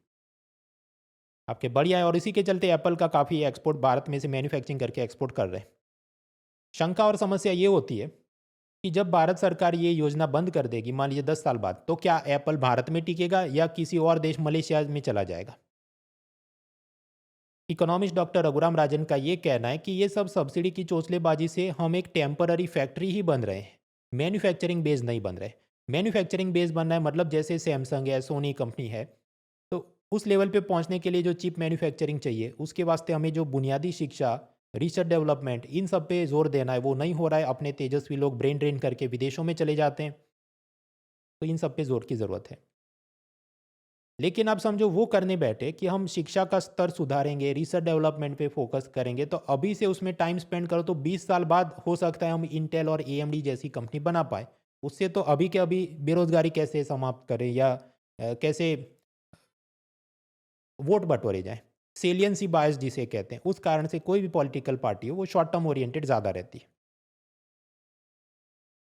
डी डॉलराइजेशन पुराना मुद्दा है, पर ट्रम्प चुन के आए तो वापस ये चर्चा में। डी डॉलराइजेशन क्या बोलता है कि अंतर्राष्ट्रीय लेन देन में डॉलर का प्रभुत्व कम करना, reducing the dominance of dollars in the global transaction. इसके 3-4 तरीके हो सकते हैं। मान लीजिए आरबीआई के फॉरेक्स रिजर्व में अलग अलग देशों की करेंसी, बॉन्ड्स, गोल्ड वगैरह रखा होगा, तो 55% सारी उनकी संपत्ति डॉलर करेंसी में रखी हो उन्होंने। लेकिन आरबीआई फिर कुछ तिकड़म लगाए और उसमें डॉलर केवल 35% ही रहे और बाकी सब जो भी एसेट्स हैं वो अलग अलग दूसरे देशों की करेंसी और उसके बॉन्ड्स और गोल्ड में रखा जाए। ऐसी अगर काम किया जाए तो डॉलर का प्रभुत्व कम होगा, इसे हम कहें डी डॉलराइजेशन। तो पूरे दुनिया में जो जो सेंट्रल बैंक से धीरे धीरे ये खेल कर रही है। दूसरा, चाइना जो अपनी ये डेट ट्रैप डिप्लोमेसी के तहत पाकिस्तान को, ईरान को, बाकी देशों को जो लोन देता है, अब चाइना ये खेल कर रहा है सेंट्रल बैंक डिजिटल करेंसी, मतलब युआन करेंसी को कागज़ पे प्रिंट नहीं करे, डिजिटली जारी करे। और डिजिटली जारी करके सीधा ईरान को लोन देना है तो एक कमांड दिया, कंप्यूटर पे पहुंच गया। अब तक क्या होता था कि स्विफ्ट मैसेजिंग सिस्टम जो बेल्जियम से चलती थी, जिस पे वेस्टर्न कंट्रीज़ का प्रभुत्व था, वहाँ से मैसेज भेजना पड़ता और उसमें बैन हो जाने का डर रहता था। या फिर कि आपको लोकल करेंसी को डॉलर में कन्वर्ट करके ईरान को देना पड़ता, तो उसमें भी तकलीफ आती थी। तो इसलिए चीन क्या कर रहा है, सेंट्रल बैंक डिजिटल करेंसी और उसमें सीधे सीधे लोन हम ईरान को, पाकिस्तान को दे देंगे। उससे चीन का अपना क्या फ़ायदा है? एक तो ब्याज कमाएगा, वो तो है ही। दूसरा, ये युआन करेंसी को इस्तेमाल करने के लिए फिर ईरान ने चीन से ही व्हीकल, मशीनरी सब खरीदना होगा, तो दो तरह से फ़ायदे हो गए। तो ये सब करके भी चीन अपनी तरफ से डी डॉलराइजेशन कर रहा है। भारत क्या कर रहा है? मान लीजिए हमने रशिया से ऑयल इंपोर्ट किया, तो क्या रुपये को डॉलर में कन्वर्ट करके रशिया को देंगे? जवाब है नहीं। हमने अब से क्या किया कि रुपये करेंसी में ही रशिया के ऑयल टाइकून को हम पैसा दे देंगे और उसके लिए अलग से बैंक अकाउंट खोले जाते हैं जिसको नॉस्ट्रो वॉस्ट्रो अकाउंट कहते हैं। और रशियन ऑयल टाइकून के पास ये भारत की रुपया करेंसी आ गई, भारत को तेल बेच के, और उसी से वो रशियन टाइकून जो भी गेहूं खरीदनी है, दवाई खरीदनी है, भारत से खरीद के ले जाएगा। तो ये भी एक प्रकार से डॉलर का प्रभुत्व कम कर रहा है, ये भी डी डॉलराइजेशन है। मैंने आपको बताइए जो इंटरनेशनल ट्रांजैक्शन करने हैं तो उसमें मैसेज भेजना पड़ता है, तो ऐसी फाइनेंशियल मैसेजिंग सिस्टम है स्विफ्ट, जो बेल्जियम से चलती है और उस पर ये अमेरिका, यूरोप के सब देशों का दबदबा है। तो वो बोले कि इसको बैन कर दो, उसको बैन करो, हो जाता है। तो रशिया यूक्रेन युद्ध के बाद रशिया को बैन कर दिया। और ये जो स्विफ्ट मैसेजिंग सिस्टम में डॉलर ट्रांजैक्शन का प्रभुत्व रहता है, वेस्टर्न लॉबी का प्रभुत्व रहता है। तो रास्ता क्या निकाला जाए? जो ब्रिक्स देश है, Brazil, Russia, India, China, south Africa और भी नए नए देश इसमें जुड़े हैं, ये लोग सोचते हैं कि स्विफ्ट के पैरेलल हम अपना एक अलग से फाइनेंशियल मैसेजिंग सिस्टम बनाए ताकि ये लोग बैन नहीं कर सके, इनका सब ये डोमिनेशन कम हो जाए। यानी कि डी डॉलराइजेशन के लिए जो 4-5 स्ट्रेटेजी हम अपना रहे हैं, फॉरेक्स रीजगलिंग कि डॉलर फॉरेक्स में कम रखो, सेंट्रल बैंक डिजिटल करेंसी में लोन दो, स्विफ्ट मैसेजिंग का ऑल्टरनेट सिस्टम डेवलप करो, और ये जो इंटरनेशनलाइजेशन ऑफ इंडियन रुपी या रुपी सेटलमेंट कि रशिया से ऑयल मंगाए तो डॉलर ने रुपये में पे करो, उसके लिए नॉस्टो वस्टो अकाउंट बनाओ, ये सब जो 4-5 चीज़ हम कर रहे हैं, इससे डी डॉलराइजेशन होगा। तो अब है कि ट्रम्प को मज़ा नहीं आएगा क्योंकि उसका डॉलर का वर्चस्व कम हो जाएगा, तो उसने धमकी दी है। धमकी ये दी है कि ब्रिक्स देश डॉलर के बदले अपना कुछ ये जो नया करने का जो इनको सपना आ गया है उसको तुम छोड़ दो, वरना ब्रिक्स देशों से अमेरिका में जितनी सामान इंपोर्ट होगी उस पर मैं 100% टैक्स लगा दूंगा, और मैं मजाक नहीं कर रहा। तो ये ट्रम्प की धमकी है। धमकी दी, इसका मतलब क्या, उसको भी अभी डर लग रहा है, और ये डर होना ज़रूरी है। चाइना प्लस वन स्ट्रेटेजी, ये तो पुराना मुद्दा है, पर कुछ ना कुछ कॉलम वगैरह आते रहते हैं। देखिए, अमेरिका ने क्या किया, चीन से आने वाले इलेक्ट्रिक व्हीकल और बाकी सामान पे बहुत टैक्स लगा दिए। अब ये जो इलॉन मस्क की टेस्ला कार या एप्पल के मैकबुक और आईफोन, ये सब तो चाइना में बनता था। अब उनको लगता है चाइना में बना के चाइना में बना के अमेरिका भेजेंगे तो बहुत टैक्स लगेगा। तो रास्ता ये होगा कि एप्पल कंपनी अब अपना मैन्युफैक्चरिंग बेस चीन में तो रखेंगे, लेकिन साथ ही साथ ब्राज़ील, मैक्सिको, इंडिया में भी एक और फैक्ट्री अपना खोल देते हैं। इसको हम कहते हैं China plus one strategy by multinational corporation. तो भारत को इसमें फ़ायदा हो सकता है, अपने यहाँ नई फैक्ट्रियाँ खुले, पर चैलेंजेस क्या है, लेबर लॉज ठीक नहीं है। मान लीजिए वियतनाम में ऐसा हो कि आप एक मजदूर से जितना काम कराएं, 12 घंटे 15 घंटे आप करा सकते हैं, पर भारत के कानून में ऐसा लिखा हो कि सिर्फ 8 घंटे करा सकते हैं, उसके ऊपर काम कराए तो ओवर टाइम देना पड़ेगा। तो फिर इलॉन मस्क और एप्पल कंपनी ये सोचे कि वियतनाम ठीक रहेगा लेबर लॉस के हिसाब से। तो ये सब चुनौती है। भारत की फॉरेन डायरेक्ट इन्वेस्टमेंट पॉलिसी के अंदर कुछ जो कि चीन से आने वाली एफडीआई या ये वो पे दिक्कतें आती हैं। भारत में ऐसे स्किल्ड इंजीनियर्स और वर्कर्स होने चाहिए, उसकी ज़रूरत है। तो दीज आर चैलेंजेस। फिर ये तो शाश्वत मुद्दा है, चलता ही रहता है। इकोनॉमिस्ट अरविंद पनागरिया जो 16 फाइनेंस कमीशन के चेयरमैन भी है, वो सब इस पे बोलते रहते हैं कि ये चाइना प्लस वन स्ट्रेटेजी तो है, इससे फ़ायदा हो सकता है, पर हमारी बहुत सारी इंटरनल पॉलिसी चैलेंजेस हैं जिसको हमने एड्रेस करना होगा। प्रीलिम के लिए कम उपयोगी मेंस पेपर 2 में government policies for development of various sectors, इसमें आपको ये सोचने का मुद्दा है। फिर एक चीज़ आई, स्विट्ज़रलैंड ने बोला आपसे मोस्ट फेवर्ड नेशन का स्टेटस भारत को नहीं देंगे, और भारत सरकार कुछ कर भी नहीं रही, तो मुझे लगता है इनको चाहिए भी नहीं। मामला क्या समझते हैं? What is most favoured nation? मान लीजिए स्विट्ज़रलैंड ये कह दे कि अमेरिका मेरा बेस्ट फ्रेंड है, और इंडिया को भी मैं ऐसे ही ट्रीट करूंगा जैसे मैं अपने बेस्ट फ्रेंड अमेरिका को ट्रीट करता हूं। फॉर एग्जाम्पल, कि अगर अमेरिकन कंपनियों को स्विट्ज़रलैंड में कुछ धंधा करके प्रॉफिट हुआ, तो स्विट्ज़रलैंड ने कहा इस पर हम 5% टैक्स लगाएंगे, और स्विट्ज़रलैंड ने क्या बोला कि ये तो मेरा बेस्ट फ्रेंड है और इंडिया को भी मैं ऐसे ही ट्रीट करूंगा। मतलब कायदे से ये होना चाहिए कि भारत की कोई कंपनियों पे जो भी प्रॉफिट हुआ उस पर स्विट्ज़रलैंड 5% टैक्स लगाए, अगर ये भारत की कंपनियां स्विट्ज़रलैंड में धंधा कर रही हैं, क्योंकि भारत को मोस्ट फेवर्ड नेशन का स्टेटस स्विट्ज़रलैंड ने दिया है के बराबर। तकलीफ किधर आती है? तकलीफ ये है कि ताली दो हाथ से बजती है, और भारत सरकार और उसके टैक्स ऑफिसर का माइंडसेट तो अब कितनी विकृति होती है कि कैसे परेशान किया जाए। तो बस वही वो आ गए अपने कोर उनका जो भी होगा वैल्यू सेट पे। तो बात ऐसी हुई कि कोलंबिया और लिथुआनिया जैसे देशों के साथ भारत सरकार ने अलग से double taxation avoidance agreement sign किए, और उसमें ऐसा है कि कोलंबिया और लिथुआनिया की कंपनियां जो हैं वो भारत में धंधा करे, प्रॉफिट कमाए, तो उस पर 5% टैक्स है। तो स्विट्ज़रलैंड की ये जो नेस्ले कंपनी है वो नाराज़ हो गई, क्योंकि उन पे 10% टैक्स लगता है। और आप पुरानी स्लाइड देखो कि ताली दो हाथ से बजनी चाहिए कि स्विट्ज़रलैंड ने बोला कि भारत की कंपनियों को स्विट्ज़रलैंड में धंधा करने पे 5% टैक्स, लेकिन इधर तुम ये कर रहे हो कि कोलंबिया लिथुआनिया को मजे दे रहे हो और हमारी कंपनी पे 10% टैक्स, तो ताली दो हाथ से नहीं बज रही है। इस पे नेस्ले और बाकी जो भी गए होंगे भारत की सुप्रीम कोर्ट ने, और सुप्रीम कोर्ट ने बोला दिस इज़ द वे, ये बराबर चल रहा है। बस तो फिर क्या है, स्विट्ज़रलैंड ने बोल दिया कि तुम इंडियंस हमारी दोस्ती के लायक नहीं हो, और हमने तुम्हारे साथ ये जो डबल टैक्सेशन अवॉइडेंस अग्रीमेंट किया था जिसके अंदर ये बोला था कि भारत की कंपनियों को स्विट्ज़रलैंड में जो कमाते हैं उस पर 5% टैक्स है, उसको बढ़ा के हम 10% करते हैं, क्योंकि तुम्हारा ये जो मोस्ट फेवर्ड नेशन का स्टेटस था उसको हम हटा रहे हैं, हम तुमको अनफ्रेंड कर रहे हैं। अब बात इधर नहीं रुकती, एक और भी ग्रुपिंग है, यूरोपियन फ्री ट्रेड एसोसिएशन एफ्टा, जिसमें नॉर्वे, स्विट्जरलैंड, लैंकनस्टाइन और आइसलैंड 4 देश हैं। लिस्ट याद रखनी है, ये यूपीएससी की अलग अलग परीक्षा में एक आध बार पूछा भी था। ये जो 4 देश हैं इनका ये एफ्टा ग्रुप है, इसके साथ भारत सरकार ने कुछ फ्री ट्रेड अग्रीमेंट किया है कि आपस में जो चीज़ें हैं उस पर इम्पोर्ट एक्सपोर्ट पे कम टैक्स लगाएंगे। साथ ही साथ एफ्टा देशों ने कसम खाई है कि हम अगले कुछ सालों में भारत में $100 बिलियन का इन्वेस्टमेंट करेंगे, जिससे भारत में 1 मिलियन यानी 10 लाख नौकरियां खड़ी होगी, और ये सब लीगली बाइंडिंग उन्होंने कस्में खाई। लेकिन ये जो भारत सरकार और उसके टैक्स डिपार्टमेंट का रवैया है कि कोलंबिया लिथुआनिया वाले मौज करें और इनको स्विट्ज़रलैंड को मौज नहीं मिलेगी, और स्विट्ज़रलैंड ने अनफ्रेंड कर दिया है, तो ये एफ्टा डील में बाकी देश भी अब कैसे भारत के साथ रिएक्ट करेंगे, इस पर कितना असर होगा, ये सब चर्चा चलती है। प्रीलिम के पॉइंट ऑफ व्यू से एक लाइन का ही मुद्दा है, एमएफएन का सिद्धांत क्या था। उसके ज़्यादा ये पूरी जो बॉल बाय बॉल कमेंट्री बहुत काम की नहीं। मेंस के अंदर भी समझो इसका सीधा क्वेश्चन बनता नहीं। कुछ और के अंदर आप ऐसे लिख सकते हैं कि कैसे भारत सरकार को अपनी पॉलिसी मेकिंग को और इम्प्रूव करना चाहिए, वरना ऐसी चोंचलेबाजी चलती रहे 5% 10% टैक्स के नाम पे, तो फिर अमेरिका और यूरोपियन यूनियन के साथ हमें जो फ्री ट्रेड अग्रीमेंट करने हैं, टैक्स के अग्रीमेंट करने हैं, वो सफल नहीं हो सकते। नेगोशिएशन ही चलते रहता है। इकोनॉमिक सर्वे ने खुद भी बार बार बोला है कि इंडियन गवर्नमेंट ने अपनी ये जो बिग बट पुअर मेंटालिटी है, एक तरफ हम कहते हैं विश्व गुरु बन गए, लेकिन जैसे ये सब अग्रीमेंट, नहीं नहीं हमको तो टैक्स चाहिए, नहीं नहीं हमें तो गरीब किसान है, अमेरिका और यूरोप से सामान आएगा तो हमारे गरीब किसान बर्बाद हो जाएंगे। जब तक ये चलते रहेगा तो कोई फ्री ट्रेड अग्रीमेंट साइन हो नहीं सकता, क्योंकि ताली दो हाथ से बजती है।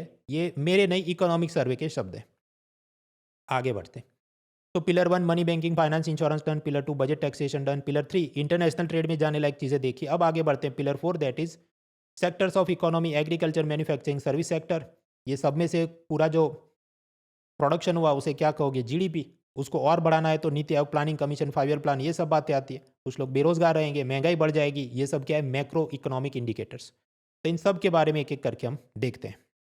सबसे पहले एग्रीकल्चर में parliamentary standing committee on agriculture, संसदीय स्थायी समिति कृषि मामलों के लिए, उन्होंने 2 रिफॉर्म सजाए हैं कि ये जो मिनिमम सपोर्ट प्राइस यानी न्यूनतम समर्थन मूल्य है, कि सरकार बोल दे कि मान लो गेहूं को 3,000 रुपये पर क्विंटल हम आपसे खरीदेंगे फूड कॉरपोरेशन ऑफ इंडिया द्वारा, अगर बाज़ार में आपको इतना भाव नहीं मिल रहा है। तो ये जो एमएसपी चीज़ है, इसको लीगल राइट बनाया जाए कि सब किसानों को कानूनन रूप से ये अधिकार मिलेगा कि वो बेच सकते हैं और सरकार को खरीदना ही पड़े। ये सब मांग चलती है। हालांकि इसमें चुनौती ये है कि सरकार के पास इतना पैसा ही नहीं है कि सब लोगों से वो खरीद सके। इतने मैन पावर और इंफ्रास्ट्रक्चर नहीं है फूड कॉरपोरेशन ऑफ इंडिया के पास कि वो इतना मैनेज कर सके। इतने गोदाम नहीं है जहाँ पर इतना अनाज रख सके। दूसरा, अगर ये कानूनी अधिकार बन गया तो सरकार ने जितना खरीदा है आगे बेचना भी तो पड़ेगा, और वो बेचने गए तो फिर फिजल डेफिसिट बहुत बढ़ जाएगी। अगर सब्सिडी पे बेचा, रेगुलर भाव पे बेचने गए तो आम आदमी के लिए वो अनाज और चीज़ें काफ़ी महंगी हो जाएगी, तो उधर वोट चले जाएंगे। खैर, तो ये कितनी प्रैक्टिकल बात है और ये कितना इम्प्लीमेंट हो सकता है, ये मेंस और इंटरव्यू के लिए ज़्यादा उपयोगी है, प्रीलिम के लिए कम उपयोगी है। दूसरा, सरकार की एक योजना है प्रधानमंत्री किसान सम्मान निधि, पीएम किसान, जिसमें किसानों को हर साल 6,000 रुपये दिए जाते हैं। महंगाई बढ़ रही है तो कमेटी ने बोला इसको बढ़ा के 12,000 करने चाहिए। प्राइम मिनिस्टर की इकोनॉमिक एडवाइजरी काउंसिल यानी PMEAC, उसके चेयरमैन थे इकोनॉमिस्ट विवेक देबरॉय, जिनका देहांत हो गया। तो अभी चेयरमैन कौन है, तो टेम्पररी ये चार्ज नीति आयोग के वाइस चेयरमैन सुमन बेरी को दिया गया है। Person in news. इसी prime ministers economic advisory council ने एक रिपोर्ट जारी किया कि भारत में डोमेस्टिक माइग्रेशन, मतलब एक राज्य से दूसरे राज्य में लोग जो रोजगार की तलाश में जाते थे, प्रवासी मजदूर, ये कम हो गया है। नीचे आप डेटा देखो, ये क्या बोल रहा है कि 2011 में 34% माइग्रेशन था, अभी 2023 में कम होके 28% हो गया। फिर 2011 का माइग्रेशन तो सेंसस के डेटा से निकाला होगा, 2023 में सेंसस हुआ नहीं, कैसे निकाला? 3 डेटा सेट यूज़ किए। एक तो रेलवे का डेटा कि कितनी टिकट और वॉल्यूम क्या चल रहा है, दूसरा है सिम कार्ड का डेटा कि कहाँ रजिस्टर किया और अभी कहाँ लोकेशन है, और तीसरा बैंक रेमिटेंस कि एक डिस्ट्रिक्ट से दूसरे डिस्ट्रिक्ट कितना पैसा भेजा जा रहा है, उससे भी पता चले कि मजदूर इधर है, उसका परिवार कहीं और है। And they are saying domestic migration is down, और उसके कारण बताए हैं कि क्योंकि अब अलग अलग राज्यों में खुद में ही इतनी सुविधा और अवसर बढ़ रहे हैं कि उनको अपने डिस्ट्रिक्ट के ये जो भी नेक्स्ट छोटा शहर होगा उसमें काम मिल जाता है, तो दूर मुंबई या दिल्ली जाने की ज़रूरत नहीं। खैर, इस पे तो अब रियल सेंसस जब हो, नेक्स्ट जनगणना हो, तभी हम पक्का बोल सकते हैं। भारत सरकार आजकल अपना रेवेन्यू डेफिसिट कम करने के लिए, रेवेन्यू डेफिसिट कब बढ़ेगा, जब सब्सिडी ज़्यादा दी जाए, बहुत सारे लोगों को सरकारी नौकरी दिया जाए, उनको सैलरी देना है, तो सरकार की रेवेन्यू डेफिसिट बढ़ जाती। तो उसको कम करने के लिए जैसे रेलवे में बहुत सारी नौकरियां उन्होंने ख़त्म कर दी, और उसकी जगह ये प्राइवेट कॉन्ट्रैक्टर को बोल देते साफ़ सफाई के लिए मजदूर भेज देना और उनको 12-15 हज़ार फिक्स पगार रखा दो। अब ऐसे लोग की फिर मांग रहती है कि हमने मान लो 15 साल से यही इधर रेलवे स्टेशन की साफ़ सफाई करे, तो अब तो हमको कायमी नौकरी और जो cleaner sweeper group D post है उसमें कायमी करो आप, लेकिन सरकार करेगी नहीं। अब ये मामला सुप्रीम कोर्ट में गया और सरकार अपने ये सब तर्क देने लगी कि भाई कॉन्ट्रैक्ट के हिसाब से तो ऐसा ही होगा। तो सुप्रीम कोर्ट ने काफ़ी निंदा की है कि सरकार ने ये जो स्विगी जोमेटो के अंदर जो गिग इकोनॉमी है, उधर जो शोषण होता है उसको आपको नकल करने की, नकल कौन करता है? बंदर। तो इसलिए कि government must not app private sectors in secure gig work condition, और ये जब लोग हैं इनको कायमी किया जाए, ये सब बातें चली। खैर वो बात कितनी फाइनेंशियली साउंड है, क्योंकि इन सबको कायमी किया जाएगा तो ग्रुप डी और ग्रुप सी के जो पगार देने पड़े तो सरकार की फिजिकल डेफिसिट, रेवेन्यू डेफिसिट बढ़ जाए, तो what is the way forward, वो सोचने का मुद्दा खासकर इंटरव्यू के लिए। फिर ये जो French economist Thomas Piketty Bharat यात्रा पे आए तो वो टैक्स बेस बढ़ाना है, अमीरों पे ज़्यादा टैक्स लगो, ये सब बातें कर रहे थे। उसी में कुछ और कॉलम निकल के आए कि भारत में प्रोडक्टिविटी कम है, कि एक वर्कर एक दिन में कितना उत्पादन करता है। अगर आपको उसको बढ़ाना है, उसके पास अच्छे मशीन होने चाहिए, रिसर्च डेवलपमेंट होना चाहिए, अच्छा स्किल होना चाहिए। वो सब के लिए सरकार ने पैसा जो इन्वेस्ट करना पड़े, सरकार कर नहीं सकती, क्योंकि अपना टैक्स बेस काफ़ी कम है। जितने लोग वोट देते हैं उसमें से मुश्किल से 2-4% लोग ही इनकम टैक्स भरते हैं। भारत का टैक्स टू जीडीपी 11% के आसपास है, सिंगापुर मलेशिया वगैरह का 20% है। तो हमें टैक्स बेस बढ़ाना है, मतलब कितने लोग जीएसटी भरते हैं, इनकम टैक्स भरते हैं, वो व्याप बढ़ाना है। दूसरी तकलीफ मैंने आपको बताई कि पिछले 15 सालों में कंपनियों का मुनाफा 4 गुना हो गया, लेकिन जनता की सैलरी मुश्किल से 2-3% ही बढ़ी है। तो कंजम्पशन स्लो डाउन हो रहा है, और अगर लोग शॉपिंग कम करेंगे तो जीडीपी कम बढ़ेगा। ये सब चिंता के विषय, हालांकि वो मेंस इंटरव्यू में सोचने के मुद्दे, और अभी नया इकोनॉमिक सर्वे आएगा उसमें इसकी कुछ बात हो तो हम रिविजिट करेंगे। टिनटिन, पॉपा, ये जो सब कॉमिक कैरेक्टर हैं ये कॉपीराइट फ्री हो गए। इस पर इंटेलेक्चुअल प्रॉपर्टी राइट्स के कुछ मुद्दे समझते हैं कि किसी ऑथर ने किताब या कॉमिक लिखी तो उस पर उस ऑथर का कॉपीराइट प्रोटेक्शन कब तक। तो अमेरिका में वो डिसाइड होता है कि कौन सी वर्ष में आपने बुक पब्लिश की थी। यूरोपियन यूनियन थोड़ा अलग है कि जब तक लेखक जिंदा है उस कॉमिक पर उसका कॉपीराइट है, वो मर गया उसके बाद भी 70 ईयर्स तक उसी का कॉपीराइट है। मतलब टिनटिन या पॉपा या कोई कॉमिक कैरेक्टर को मैं अपने हिसाब से मॉडिफाई करके बेच नहीं सकता, बना नहीं सकता। भारत में भी मिलता जुलता यूरोप जैसा कि कॉपीराइट कब तक है, जब तक लेखक जिंदा है और मरने के 60 साल तक भी वो कॉपीराइट कायम रहेगा। खैर अभी ये लॉजिक पर पॉपाई और टिनटिन ये जो कॉमिक बुक कैरेक्टर थे, अमेरिका में उनका कॉपीराइट समाप्त हो रहा है। मतलब कोई भी आदमी अब उसकी मूवी बनाए, कॉमिक बनाए, छूट है, कोई दिक्कत नहीं। यूरोप में थोड़ा देरी से होगा, क्योंकि यूरोप में मैंने आपको बताया क्या, लेखक जिंदा है तब तक और मरने के 70 साल तक भी वो कॉपीराइट कायम रहता है। तो अमेरिका में कॉपीराइट फ्री हो गया, यूरोप में बाद में होगा। इंटरनेशनल लेबर ऑर्गेनाइजेशन ILO, उसने एक रिपोर्ट बनाया है, सोशल डायलॉग रिपोर्ट। उसमें ये पाया कि अलग अलग देश में जो मजदूर हैं उनको अपना मजदूर संघ यानी ट्रेड यूनियन बनाना है, फ्रीडम ऑफ एसोसिएशन होना चाहिए, वो काफ़ी सरकारें उसको रोक रही हैं। लेटेस्ट मुद्दा भारत में भी हुआ कि सैमसंग कंपनी के वर्कर चाहते हैं हमारा ट्रेड यूनियन बने, अपन उसमें जो भी दिक्कतें आ रही थी और उनको हड़ताल पे जाना पड़ा। That was pillar 4। Pillar 5 infrastructure, बुनियादी अवसंरचना, ये बिजली, पानी, सड़क वगैरह। एक तो मुद्दा चला green washing of Indian railways, कि भारत में डीजल इंजन वाली रेलवे सब अफ्रीका को बेच देंगे और भारत में सिर्फ इलेक्ट्रिक ट्रेन चलेगी। और इसके पॉजिटिव नेगेटिव क्या बात है, मैं अलग वीडियो बना चुका हूँ, इसी चैनल पे आपको मिल जाएगा। पार्लियामेंट्री कमेटी ऑन रेलवेज, उसने पाया कि पिछले 11 सालों में ये जो फ्रेट ट्रेन्स, मतलब जो माल गाड़ियाँ होती हैं जो ये स्टील, सीमेंट, फर्टिलाइज़र का वहन करती हैं, उसकी स्पीड मुश्किल से 25 किलोमीटर बढ़ी है। और ये गति से तो अपनी लॉजिस्टिक बेहतर हो नहीं सकती, इस पे काम करने की ज़रूरत है। ये मिनिस्ट्री ऑफ शिपिंग जो मंत्रालय है वो लेके आए जलवाहक स्कीम। वो ऐसा कि मान लीजिए अदानी को अपना सीमेंट नदियों से वो ट्रांसपोर्ट करेंगे, खुद का अपना जहाज से खर्चा करे, या फेडेक्स या कोई ऐसी जो भी ट्रांसपोर्ट कंपनी है उसको वो फीस दें, मान लो 100 रुपये दिए और ट्रांसपोर्ट कराए, तो अदानी को इस पर 36% सब्सिडी सरकार द्वारा दी जाएगी, जलवाहक स्कीम है। ऐसा क्यों? क्योंकि ये सारा सीमेंट या कोई भी, मतलब सीमेंट तो एक एग्जाम्पल है, कोई भी सामान नदियों से ट्रांसपोर्ट करोगे तो सरकार की तरफ से सब्सिडी होगी। क्योंकि अगर रोड से या रेलवे से ट्रांसपोर्ट किया जाए तो उसमें पर यूनिट डीजल ज़्यादा इस्तेमाल होता है, पॉल्यूशन बढ़ता है, ट्रैफिक कंजेशन बढ़ता है। दूसरा, ट्रैफिक कंजेशन से लड़ने के लिए आप बोले कि नए हाईवे चौड़े कर दो, नए रेलवे ट्रैक बिछा दो, तो उसके लिए कितनी सारी ज़मीन संपादन यानी लैंड एक्विजिशन करना पड़ेगा, तो किसान को, जंगल को सब दिक्कत आ सकती है। उसके मुकाबले नदी पे तो क्या, एक आपको शिपिंग पोर्ट बनाना है, बाकी नदी पे चलाते रहो दे दनादन। तो इसलिए सरकार इनलैंड वाटरवेज, अंतर्देशीय जल परिवहन को प्रोत्साहन देने के लिए योजना लेके आई। हालांकि ये सारी नदियों पे वैलिड नहीं है। नेशनल वाटरवेज 1 गंगा नदी पे, वाटरवेज 2 ब्रह्मपुत्रा पे, वाटरवेज 16 बराक रिवर वो कुछ बांग्लादेश या म्यांमार कहीं जाता होगा, नक्शे में आप देख लेना। उन पे ये योजना अमल होगी और अगले 3 साल के लिए अमल होगी। ये 36% सब्सिडी है। स्वामित्व योजना तो मैंने आपको बताया कि कैसे ड्रोन की मदद से ज़मीनों का सर्वे होगा और ये गाँव वालों को उसके प्रॉपर्टी कार्ड दिए जाएँगे ताकि लीगल डिस्प्यूट कम हो, बैंक से लोन आसानी से मिले वगैरह। ये तो 2020 की योजना चालू, अभी 2025 में कार्ड डिस्ट्रीब्यूट कर रहे हैं। तो ऐसी तो सब चीज़ चलती रहती है। इसमें हाय-हाय और छाती कूटनी नहीं चाहिए। सिस्टमैटिक तैयारी करनी बहुत आसान है। सरकार की तरफ से हर साल एक किताब इश्यू की जाती है, इंडिया ईयर बुक। जैसे इंडिया ईयर 2024 है, अभी 2025 आएगा। उसके अंदर ये सारी योजनाओं का सब दिया होता है। तो उसमें तो पहले से ही लिखा है, 2020 में योजना चालू हुई तब से लिखा है। 2025 में भी प्रॉपर्टी कार्ड आए तो फिर से बात होगी और बजट इकोनॉमिक सर्वे में बात होगी।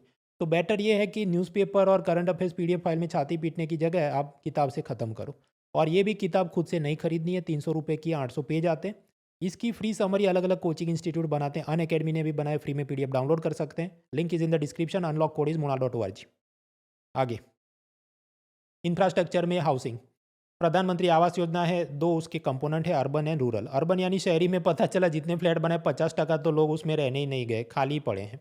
अलग अलग कारण हो सकते हैं। मंत्री आके रिबन नहीं काटा है, अलॉटमेंट बाकी है, अलॉटमेंट में भी उनको कुछ रकम गरीबों ने अपने पॉकेट से देनी है, वो नहीं हुई है।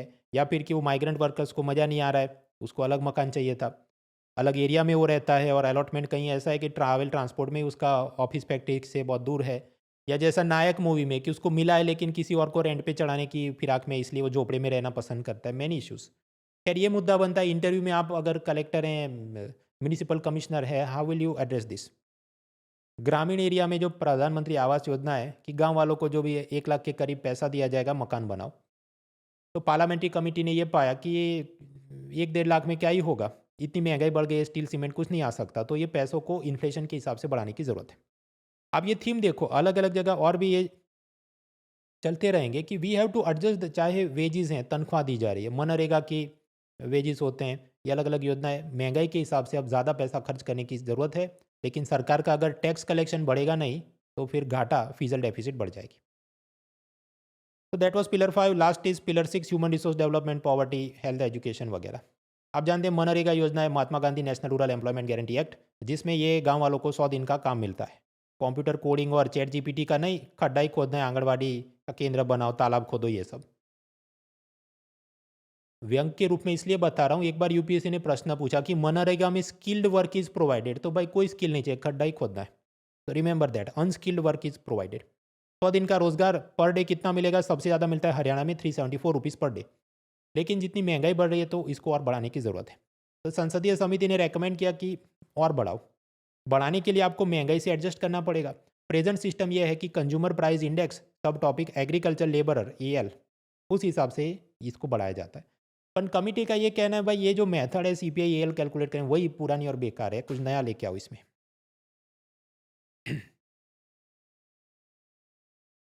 सरकारी स्कूलों में बच्चों को फ्री में खाना दिया जाए, मध्याह्न भोजन योजना है जिसका नया नाम है पीएम पोषण। पीएम पोषण में कुछ पैसा केंद्र देगा, कुछ राज्य देगा। अब जो भी खाना देना था, क्योंकि रशिया यूक्रेन क्राइसिस के बाद फर्टिलाइज़र महंगा हुआ, खाने पीने की चीज़ महंगी हुई, तो केंद्र सरकार ने ये सोचा है कि ठीक है, ये बच्चों को मान लीजिए 12 ग्राम प्रोटीन और उतनी दाल मिलनी चाहिए पर डे, लेकिन महंगी हो गई है, तो केंद्र सरकार अपने पॉकेट से ज़्यादा देगी टू एडजस्ट द थिंग्स। ऐसा उन्होंने अपडेट दिया है।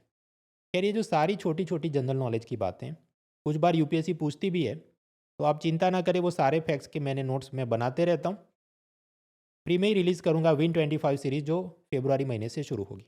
अभी समझो मैं इसको रिलीज़ करूँ, तकलीफ क्या होगी? मैं टेलीग्राम में एक फ़ाइल डालूँ, फिर दूसरी डालूँ, तो लोग ज़्यादा परेशान होते रहते हैं, क्योंकि फरवरी में अपडेट आएंगे तो फिर से मुझे वो फाइल अपलोड करनी है, तो फिर मुझे ये पढ़ना है, वो पढ़ना है, तो मैं कन्फ्यूजन और परेशानी बढ़ा नहीं चाहता। इसलिए साल में अपना एक ही आईफोन रिलीज़ करता हूँ, 3-4 वेरिएंट, और पहले नॉर्मल आया, फिर प्रो मैक्स आया, ये सब खेल नहीं करने। नेशनल फूड सिक्योरिटी एक्ट आप जानते हैं, गरीबों को पहले था कि 5 किलो अनाज 2 रुपये 3 रुपये में देंगे, फिर कोरोना के बाद सरकार ने सब फ्री कर दिया, प्रधानमंत्री गरीब कल्याण अन्न योजना है। अब इसमें कितने लोगों को अनाज मिले? मान लो 50 करोड़ को, 100 करोड़ को। तो ये जो आंकड़ा है वो कैसे डिसाइड हुआ है कि सेंसस 2011 के हिसाब से भारत की कितनी आबादी थी, उसमें से अपने को इतने परसेंटेज लोगों को ये खाना देना है, और कौन एलिजिबल है, तो फिर सोशियो इकोनॉमिक कास्ट सेंसस और ये सब के हिसाब से वो एडजस्ट करते हैं। अब कुछ एक्टिविस्ट गए सुप्रीम कोर्ट में कि 2011 के डेटा के हिसाब से आप कुछ ही कम ही लोगों को मिल रहा है। लेटेस्ट सेंसस होना चाहिए, लेटेस्ट डेटा के हिसाब से ज़्यादा लोगों को ये चीज़ मिलनी चाहिए। खैर अब सुप्रीम कोर्ट जब देगा तब जजमेंट हम पढ़ेंगे। अभी इसकी बॉल बाय बॉल कमेंट्री में जाने का मतलब नहीं। कोर थियरी जो भी यूपीएससी तैयारी कर रहा है सबको पता है फूड सिक्योरिटी एक्ट क्या है। केंद्र सरकारी केंद्रीय विद्यालय वगैरह में नो डिटेंशन पॉलिसी ख़त्म की गई। मतलब पहले 8वीं कक्षा तक किसी को फेल नहीं करते थे, अभी बोला है कि नहीं 5वीं और 8वीं में नॉर्मल एग्ज़ाम होगा, बच्चा उसमें फेल भी करेंगे उसको रीटेस्ट लिया जाएगा, उसमें भी फेल हुआ तो 1 साल रिपीट करना पड़ेगा। अब ये पूरे मुद्दे पे मैं वीडियो बना चुका हूँ, देख लेना। बस तो मित्रों ये कुछ जाने लायक करंट अफेयर्स थे इकोनॉमी के पिछले महीने दिसंबर 2024 में। और भी छोटे मोटे जनरल नॉलेज ये वो टिट चलते रहता है, वो तो मेरी फ्री सीरीज आएगी फरवरी से, उसमें आप देखेंगे। और भी जो चीज़ें मिस हो गई हो या बाकी subject polity environment international relation वगैरह में क्या अपडेट्स थे, अनअकैडमी की तरफ से मंथली मैगजीन निकाला जाता है आर्टिकुलेट, ये वाले लिंक से डाउनलोड कर सकते हैं। और इसी लिंक से प्रीवियस ईयर के question paper topic wise India yearbook की समरी ये भी आप डाउनलोड कर सकते हैं, लाभ उठाइए। बाकी अनअकैडमी की सब्सक्रिप्शन ऑफर भी है, उसका लाभ उठा सकते हैं। जो लोगों ने मेंस एग्जाम पास किया और अभी इंटरव्यू की तैयारी कर रहे हैं तो उनके लिए अनअकैडमी का फ्री इंटरव्यू प्रोग्राम चल रहा है लास्ट माइल, उसको भी आप फ्री में रजिस्टर कर सकते हैं, link in description. Let's crack it. Unacademy. Let's crack it.